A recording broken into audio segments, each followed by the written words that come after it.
আপনি তো শুনলাম যে আপনি এর আগে থেকে ওনাকে বিভিন্ন গাড়ি থেকে তেল তেল নিয়ে বিক্রি থেকে জি জি জি জি, হ্যাঁ এই অভিযোগ আছে ওনার নামে। আমি শুনলাম সত্যতা কতটুকু এখন আপনি এগুলো মানে একটু ঢেকে রেখেছেন কেন, উদ্দেশ্যটা কি?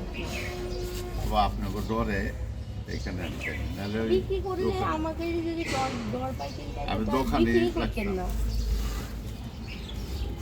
দর পাইলে তো আপনার একে তো আপনার তো বিক্রি করার কোনো লাইসেন্সই নেই, আপনি বিক্রি করতেই পারেন না, আপনারা বিক্রি করছেন ওরা আবার এগুলো এইভাবে জমে রেখেছেন, কতটুকু তেল হবে?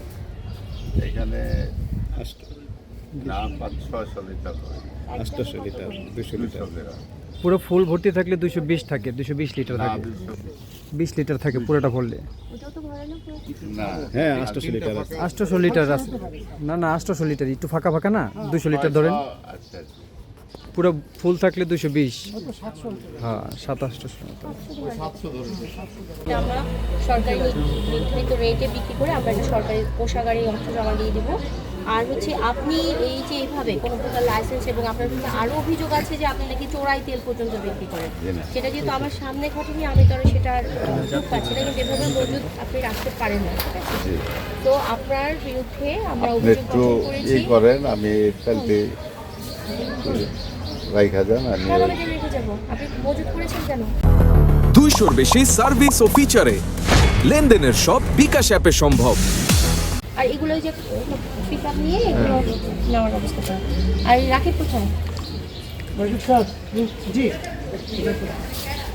আপনার জিম্মায় আমরা এগুলো দিয়ে দেবো, এর আগের দিনও আমরা এটা করেছি, নিউ ফিলিং স্টেশন আমরা ফ্রেন্ডে বলে দিচ্ছি, নিয়ে গিয়ে আপনার ওনার মেপে যতটুকু হয় সেটা ওরা সরকার নির্ধারিত মূল্যে এটা সরকারি কোষাগারে দেওয়ার ব্যবস্থা। আমরা হচ্ছে আমাদের গোপন সংবাদের টিভিতে আমরা তাৎক্ষণিকভাবে সংবাদ প্রাপ্ত হওয়ার মানে একেবারেই তাৎক্ষণিকভাবে আমাদের বাংলা রানীগঞ্জ মডেল থানা পুলিশের টিম এবং আমাদের উপজেলা প্রশাসনের পক্ষ থেকে একটা টিম আমরা তাৎক্ষণিক এই একটা তেল মজুদের তথ্য পাই, পাওয়ার সাথে সাথে আমরা তাৎক্ষণিক টিম এখানে চলে আসি।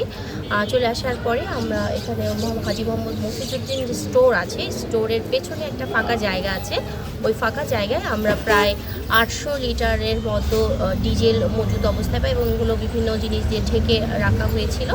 তো এবং যিনি এই দোকান মালিক ওনার কোনো ধরনের কোনো লাইসেন্স নাই এবং তার বিরুদ্ধে বিভিন্ন ধরনের অভিযোগ আছে যে সে বিভিন্ন পাম্প গাড়ি থেকে তেল চুরি করে বা এই ধরনের বিক্রয় করে। তো আমরা তাকে তাৎক্ষণিক জিজ্ঞাসাবাদ করি এবং তার সম্পূর্ণ তেলটা আমরা মজুত করি, সে কোনো সন্তোষজনক উত্তর দিতে পারেনি এবং তার কোনো ধরনের কোনো লাইসেন্স নেই।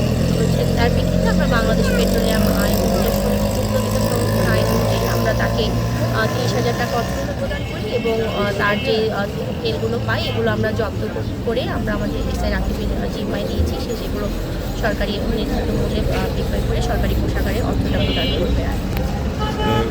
তেলে তেল বিক্রি করার কোনো ধরনের কোনো সুযোগ নাই। যারা এই ধরনের কার্যক্রম করে আসছেন আমি তাদেরকে বলবো যে আপনারা এই ধরনের কার্যক্রম থেকে দূর করে আসবেন। আমাদের সরকারি নির্দেশনায় আমরা জেলা প্রশাসন ঢাকা এবং উপজেলা প্রশাসন রানীগঞ্জ আমরা নিয়মিত আমাদের এই অভিযান কার্যক্রমগুলো পরিচালনা